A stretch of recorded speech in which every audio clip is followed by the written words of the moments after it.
If you've watched me long enough, you know I have a bit of an Islay problem going on. Islay is my favorite Scotch region, and there's currently 9 distilleries in Islay. Bruichladdich, Ardbeg, Laphroaig, Lagavulin, Kilchoman, Bowmore, Bunnahabhain, Ardnahoe, and Caol Ila. Now, out of these 9, I'm gonna give you my 5. I'm gonna rank them from 1 to 5. So 5 is my least favorite on the list, 1 my favorite. Not to say that I don't like all 9 distilleries, but I do have my top 5 that I'm thinking about, so let's get into it. Number 5, Ardbeg. You kind of can't have a list like this without putting Ardbeg in there. If you think about Islay, you think about Laphroaig, you think about Ardbeg. So I'm putting them as number 5 for me. I think they beat some of the other distilleries just because I've had more of them. They might be lower in this list just because some of the pricing models I don't really agree with, and some of their releases are kind of weird, like the Bizarre BQ or the Heavy Vapor stuff, for example. But I've had a lot of their whiskeys. I've had the Anoa, the Wee Beastie, the 10, the 25, the Ugadale, the Core of Reckon, all very solid whiskeys. So I like the flavor profiles of a lot of these whiskeys. And actually, there are pretty variant between stuff. Like, I think out of these 3 little guys here, the Anoa is my favorite. Pretty more sherry, which if you want to level up from the Anoa, go to the Ugadale. It is very good. Again, the Ugadale and the Core of Reckon are around $110. So kind of high on those no age statement vattings that they do, but they're pretty good. So if you want to like splurge on one, definitely do it. Do not splurge on this guy. This was $900, and I just don't think it's worth the money here. This is one of the reasons why I think it's lower on my list, because I have Laphroaig 25, and it wasn't $900, and it was very good. I'm not saying this wasn't a good whiskey. It definitely is. It's just not $900 good. But I think I've had enough Ardbeg to know I think I really do enjoy the really solid spirit here, and they're just very, very recognizable on the palate. You know, very iodine-y, very peaty, very ashy, a lot of meat and like salty notes that they do have in here. Like, you don't get a whole lot of fruit with this stuff unless you get into the Ugadale or the Anoa. But I think starting out with number 5 as Ardbeg ain't too bad. So let's see what number 4 is. Number 4 might be a surprise, Bunnahabhain. You're probably thinking, what the heck? You have never done a Bunnahabhain review. You're correct. I'm just lazy. I buy way too much whiskeys, and my priority levels just fluctuate like crazy. So yeah, I have not reviewed any of these, but I really do enjoy Bunnahabhain a lot more than Ardbeg.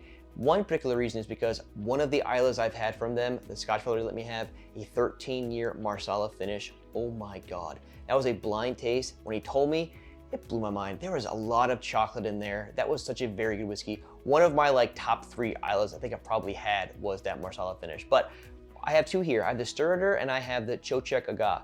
I probably said that wrong. I'm sorry. They name all their bottles after like Gaelic words. Anyway, they are very, very versatile. They have peated and unpeated options. So we have unpeated Sturridor here, and we have a peated option here. This is like $70. This is like $40. So very good entry levels here. And I like the versatility of having Bunnahabhain here because you don't always want to have peat in your Islas. You really don't. Sometimes you want some fruit, right there. Sometimes you want some peat, right there. And they do make really, really good things. And the pricing models are a lot more chill, I think, than some of the Ardbeg stuff is. So I know I haven't done a whole lot of reviews or even talked to them a lot, but I really do enjoy Bunnahabhain. That 13-year Marsala really carries this for me right now. So if I ever get my hands on another one, I'm going to buy it for sure. But that's number 4. What's number 3? Okay, number 3, Kilchoman. Maybe a slight surprise. I have not done a Kilchoman review in a long time. I think my 3rd review ever was the Lochgorm 2020 release. And right here we have the Kilchoman 7-year Sauternes finish. And this little guy is the Madeira cask. I really enjoy Kilchoman's offerings. They're pretty young. They were 2005, I'm pretty sure, when they were founded. So they have a lot of young offerings, but because of that, what they do is they do a lot of good finishes. I just recommended a Marsala finish. They have a cognac finish. They've got Madeira. They've got sherry. They've got bourbon. They've got so many Sauternes. And because of that, you get to have a lot of cool wide ranges of these flavors that mix in with their 45 ppm malts that they do here. And they are a farm to bottle distillery. They grow all their stuff on their farm and they distill it, boom, you get the product. I think that's really cool. And I remember a specific bottle I had at Jack Rose. I forget the name, but I was at Jack Rose my very first time with Scotch Father, and he got this bottle, and it was so freaking good. So from then on, I just went in to get the Kilchomans. I've had the Machir Bay, I've had the Sonic, I've had the Lochgorm, I've had this one, and they are very consistently good. Seriously, if you have not checked out Kilchoman yet, make sure you do it. They are good, and I think this year they're bringing out a 16-year release, which is going to be their oldest one yet, which is going to be awesome. Looking forward to that. So that's number 3. Number 2, Laphroaig. You're probably like, dude, you have 1 bottle. I know. I drink all those bottles and I haven't gotten any recently because I buy too much stuff now and I gotta save my money. But anyway, this is my top Islay I've ever put into my mouth. It is so freaking good. The 25-year 2019 release, it is just a nice creamy vanilla, soft smoke, amazing Islay. But Laphroaig has a lot of cool offerings. They have the quarter cask, the select, the lure. They've got their yearly Cartridge release, and I think this year is a 10-year, which they've never done that before. Usually there are no age statement releases, so I'm very curious what that one's gonna be and if I can find it. But their 10-year and their 10-year sherry and their 10-year cask strength are all really awesome offerings, and they have a lot of different wide ranges of things for you. And they also don't carry a big price tag usually, as you go with this guy. This guy was $650, but it's 25 years. But it's also $250 less than Ardbeg 25, and I think so much better. But I think Laphroaig is one of those names with Islay, you kind of always think about them when you think about the Islay Scotch region. So kind of dumb if I don't have these guys at number 2, but number 1, I think we all know what it is. Number 1, not a surprise, Bruichladdich.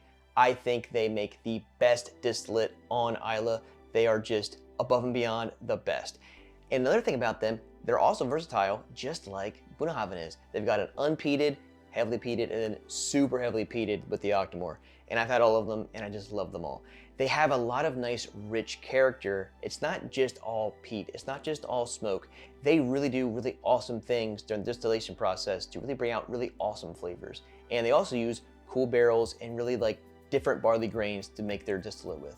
And they also have their experiment series, which hard to get a hold of, at least in the States, but if I remember over there, I want to try some of those bottles because they're constantly doing new things, constantly trying stuff. And again, they just released a Port Charlotte 18, which I have ordered at time of recording this video, so I cannot wait for it to come. I'm going to review that very quickly when it comes. That is their oldest Port Charlotte ever. This one's just a Port Charlotte 10. I am so excited for that. But anyway, yes, unpeated classic laddie, peated Port Charlotte, super heavily peated Octomore.